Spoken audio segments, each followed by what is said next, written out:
Your news for the state of Tennessee in 10 minutes. Tennessee in 10 is made possible by Tennessee Department of Labor and Workforce Development. Good morning and thanks for joining us for Tennessee in 10. I'm Amanda Hara. A couple flew out of Nashville, Tennessee yesterday and then landed in Louisville, Kentucky just as a UPS cargo plane crashed. We've just learned 9 people are now confirmed dead and that number could go up.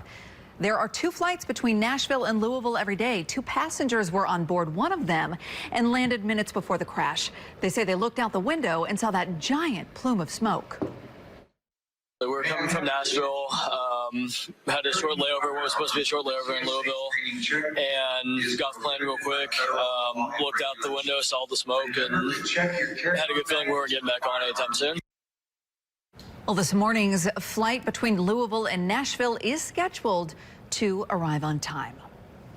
Hello from the WVLT Newsroom. I'm Will Puckett. This morning in East Tennessee, a pilot is recovering from minor injuries that were sustained when a helicopter crashed and burst into flames. This information coming from McMinn County Sheriff Joe Guy, who says it happened at the McMinn County Airport on Tuesday.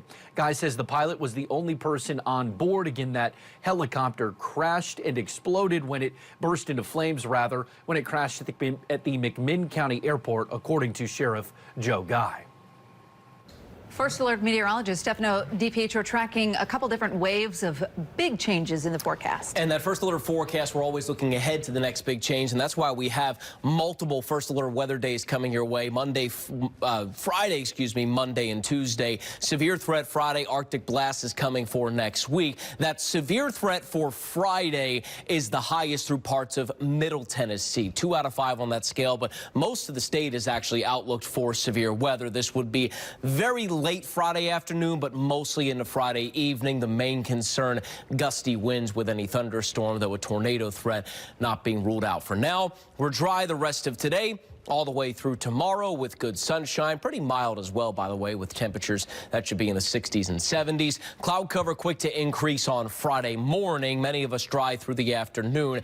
Here's those showers and thunderstorms firing up into Friday evening. That will be the concern for us for the evening commute, dinner plans, maybe Friday night football as well. We do dry things out mostly for the weekend, but a second cold front comes in, and that's what drops the temperatures for next week. So the reason there's alert days for Monday and Tuesday is because for most of the state, for the first time this season, we'll have temperatures, and really the first time in months, Amanda, dropping back to near and below freezing. So widespread frost and a hard freeze. It's just to give you a heads up, you'll really need to bundle up those days. A man is facing murder charges after police say that his mother was found dead in Crossville. Police say that Cumberland County Sheriff's deputies say they found the body of Linda Spivey Monday night at a home on Bighorn Drive in Cumberland County. Investigators believe that Kenneth Spivey murdered her. He's now charged with first-degree murder. He is set to appear in court for the first time next month. From the WVLT Newsroom, I'm Will Puckett. Now back to you. A student in Bedford County facing serious disciplinary action after dressing like a member of the KKK at school. It happened on Halloween. The district said at first the student told a teacher the costume was of a priest, but then later admitted the truth. The student was sent home. Bedford County Schools says they unequivocally reject racism and hate in all forms. The district did not say, though, what disciplinary action has been taken.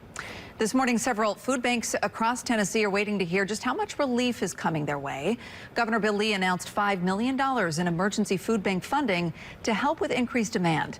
But some say that may not be enough. St. Luke's Community House in Middle Tennessee says the need is so great right now, they've had to extend hours. Second Harvest Food Bank works with St. Luke's. They say 121,000 households across Middle and West Tennessee rely on SNAP benefits, which represents about $52 million per month in food costs. That breaks down to about $380 a month per household. While every dollar helps, many are still unsure how far that $5 million will actually go. Any kind of support that the food pantries can get right now will help serve the increased need in the community. November and December are always typically busier months of the year anyway.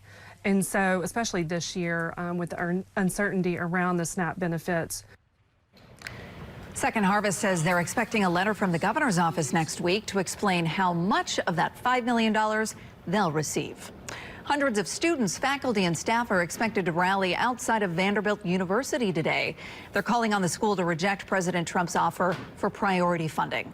Trump offered Vanderbilt, along with 8 other universities, dibs on federal money, but only if they implement certain policies like removing sex and ethnicity from admission considerations, adopting definitions of gender, and putting a cap on the number of international students admitted to the school. So far, 7 other schools have already rejected the offer. Today's rally is expected at 11 on campus.